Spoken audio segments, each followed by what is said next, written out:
There are 196 countries in the world. 25 of them are very rich, defined as having an average wealth per person of over $100,000 a year. They are. But far more countries are quite poor, and some, which we're considering here, are very, very poor.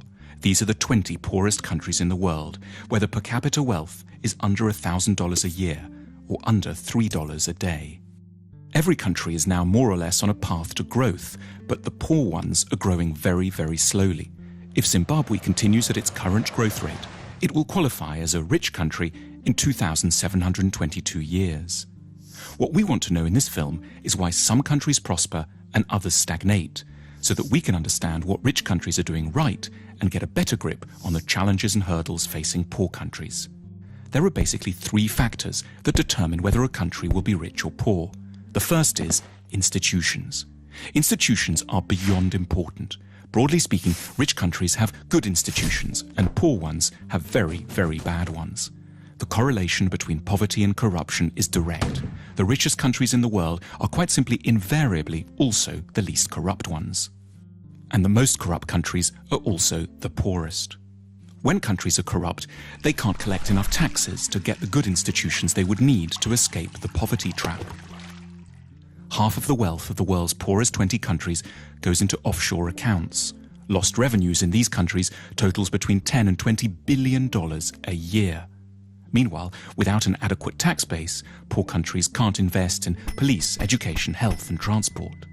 Now, a more generous way to look at corruption is that it's really a case of clan-based thinking. Say you're hiring someone. In the rich countries, you're meant to do so simply on merit, interviewing lots of candidates, then picking the best one, irrespective of any personal connection. But in poor countries, under the sway of clan-based thinking, that approach would itself be seen as corrupt. It's your duty to disregard the so-called best candidate from an anonymous bunch in order to pick someone from your own team, your uncle, your brother, your second cousin, the guys from the same tribe.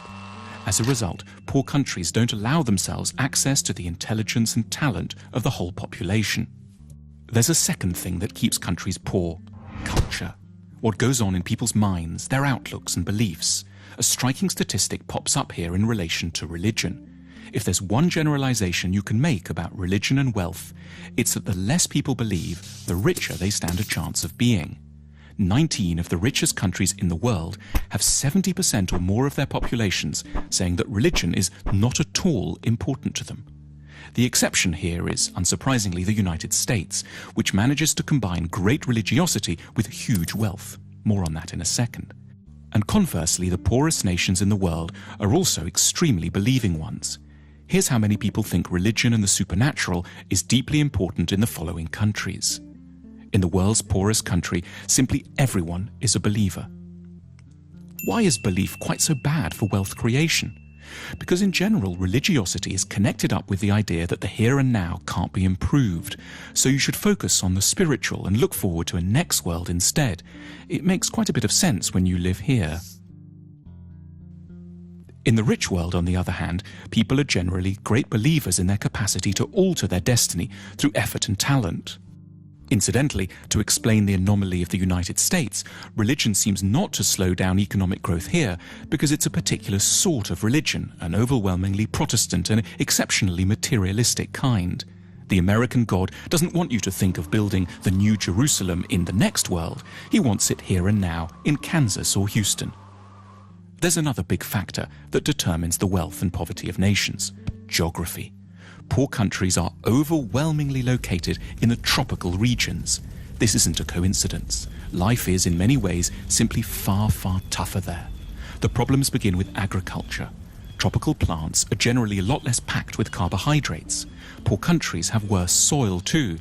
Also, and perhaps surprisingly, a tropical climate can be disadvantageous to photosynthesis. Historically, a key determinant in the likelihood of societies growing rich was their possession of large domesticated animals, such as horses and oxen, which liberated a huge part of the workforce from having to plough by hand. But in tropical Africa, domesticated animals have throughout time been devastated by a further appalling scourge, the tsetse fly. This small fly, exclusively present in Africa because of its heat and humidity, knocks out animals on an enormous scale, making them sleepy or inactive, and has had a profound effect on the ability of Africans to develop technology, increase agricultural productivity, and amass wealth. It isn't just plants and animals that suffer in the tropics.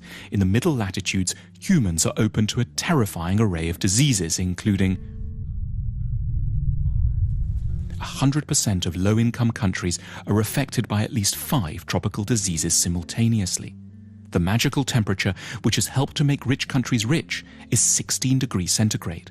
However superficially unpleasant, that drop below 16 degrees as autumn starts to bite is quite literally a foundation stone of civilization.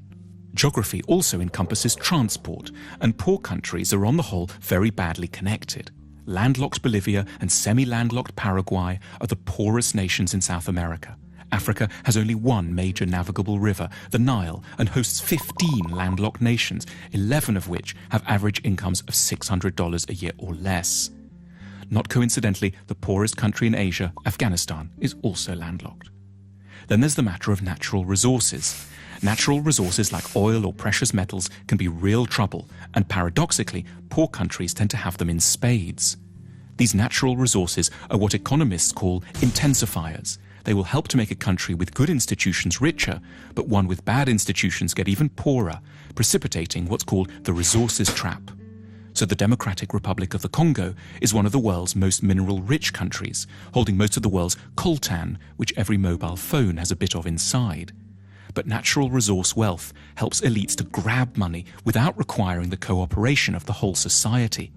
If the only way to grow wealthy is to assemble high-tech aero engines, for example, you're going to need your whole society to buy into the project. But if you just need to extract a few minerals, you can do so with a small labor force, some guns, and an airstrip long enough to ferry your loot out to market. The wealth from coltan keeps DRC armed rebels in guns and corrupts every level of society. So how should one weigh up the relative importance of all these different factors, institutional, cultural, and geographic, in determining the wealth of nations?